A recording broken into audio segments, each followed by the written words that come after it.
Hey, what's up, guys? Noor Kidwai here, letting go with Noor. Thanks for tuning in again. Today I want to talk about a concept I've dealt with my whole spiritual life. I've been doing spirituality for 20 years, just dabbling in this and that, and trying to just pretty much find myself. And one concept that constantly comes up is self-love.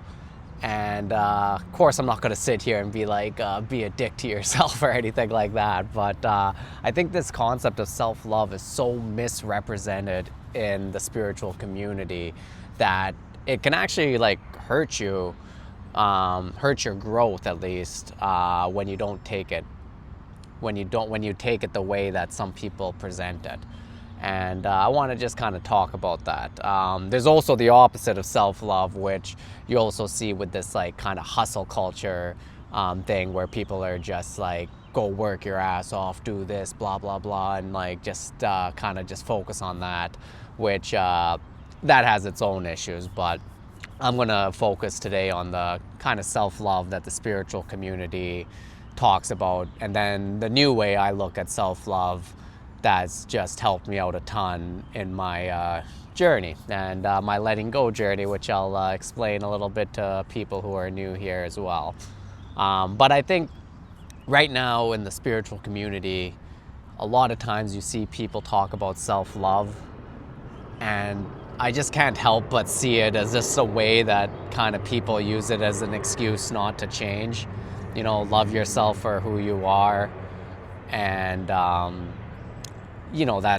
that statement in itself sounds perfectly reasonable, but at the end of the day, it's kind of love yourself for kind of the patterns that you're living through right now, kind of love yourself for that ego way, and it becomes a way that the ego uses self-love as a way to not make any actual changes, or not shed parts of the ego that aren't serving you anymore, or not shed those old stories especially that are not serving you anymore. So that's honestly one way I see with self-love that's kind of hurting a lot of people.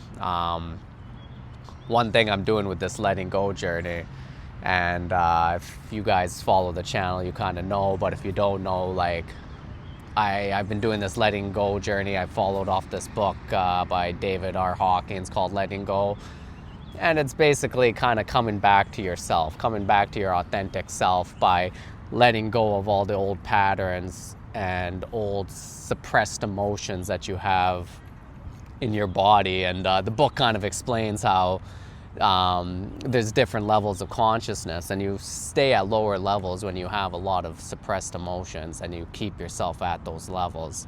So one thing I've realized is letting go of those old suppressed emotions and raising your levels of consciousness requires so much self-love. And I realize this letting go process is a process of self-love, but in a way that you probably not really used to.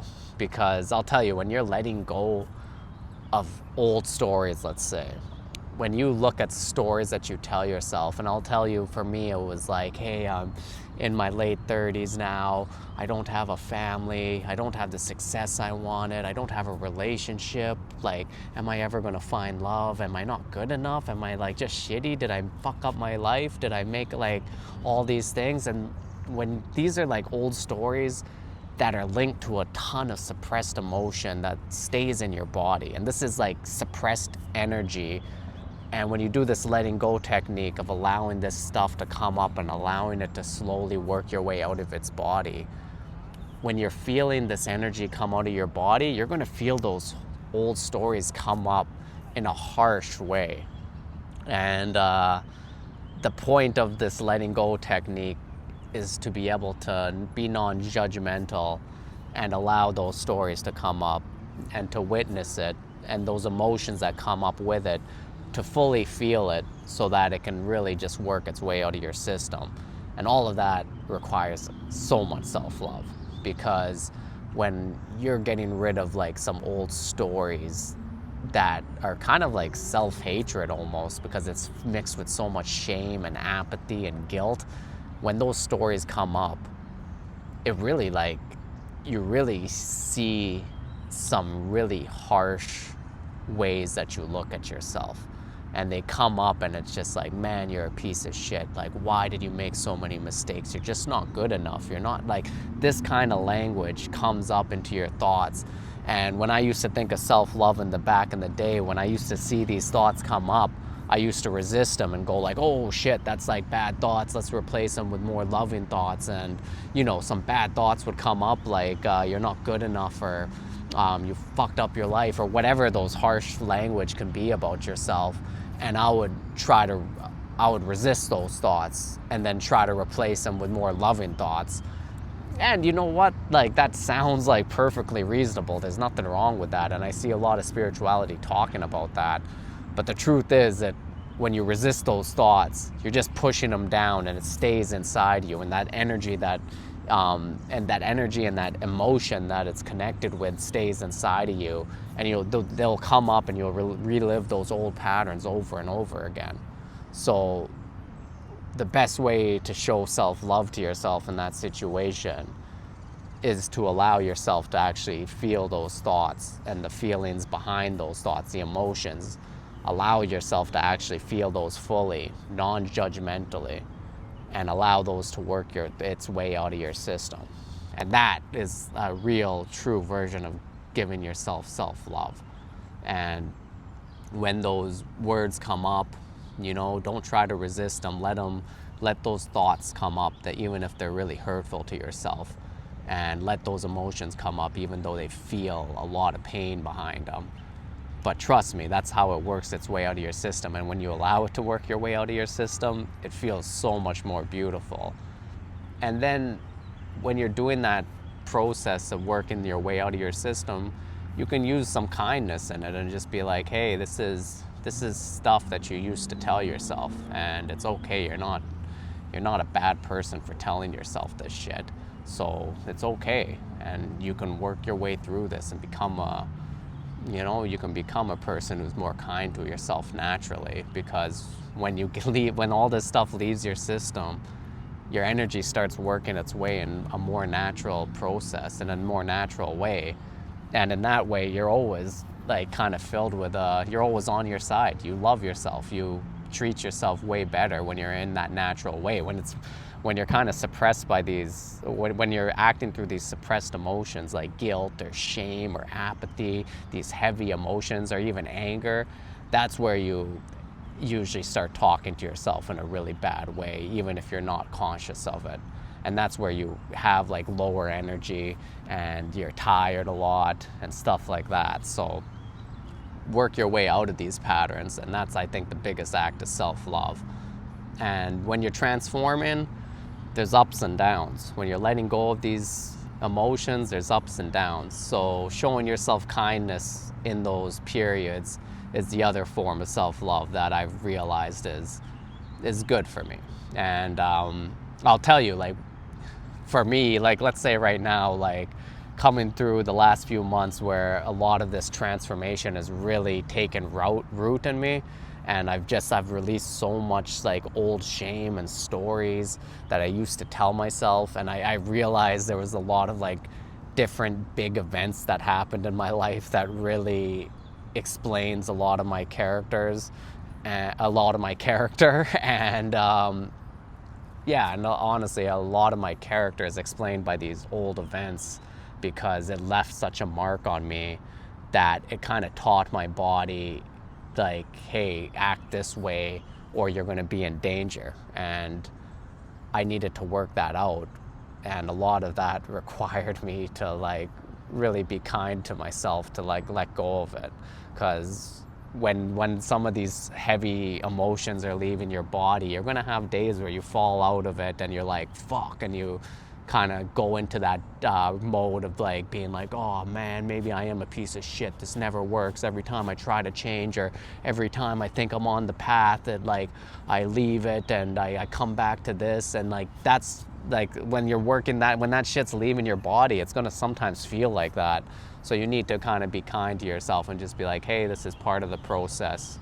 Just accept that these feelings are there, and don't try to push them away, because pushing them away or resisting them or ignoring them, that's how they stay with you and stay in your body. but we want this to leave our body. So, you know, be kind to yourself. Be like, it's okay, you know. And I've sometimes, when I'm in that mood, I end up snacking a little bit too much. I might go buy some ice cream or some chips and stuff like that.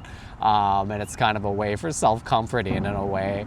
And, you know, that's not like, you know, we all know like stuff like that isn't the best thing to do, but, you know, sometimes you just do it, and you need to do it just as a way of coping when you're dealing with some of this stuff. And you know what? That's okay too. And I've now learned, you know, be a little bit more kind to yourself when you do stuff like that, because you're like, hey, I want something like this right now, maybe some ice cream.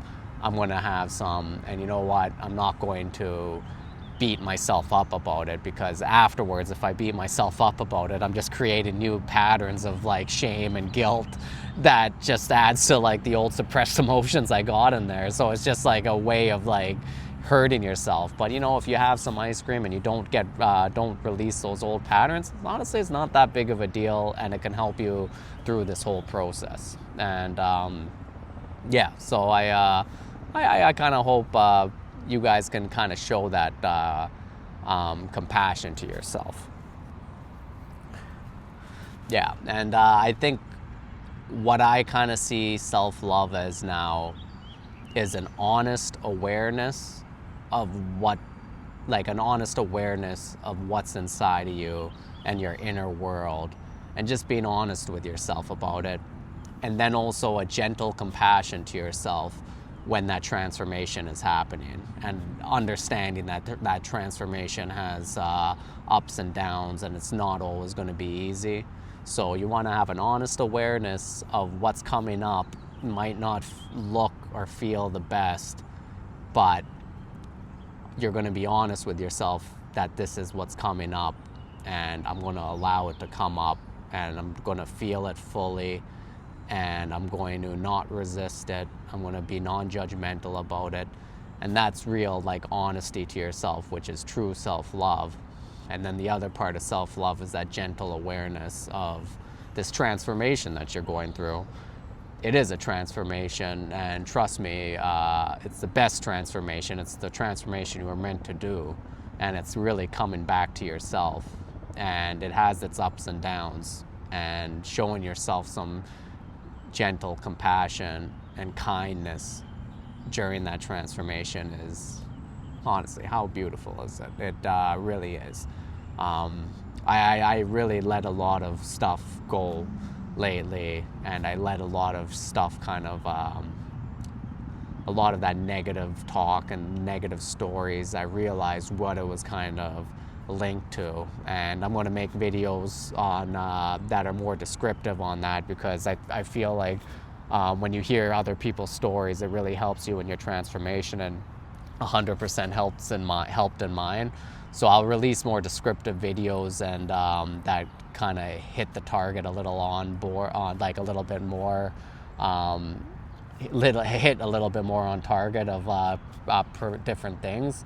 But yeah, right now I'm just trying to help you through your own transformation. And like I said, self-love is that honest awareness with a gentle compassion.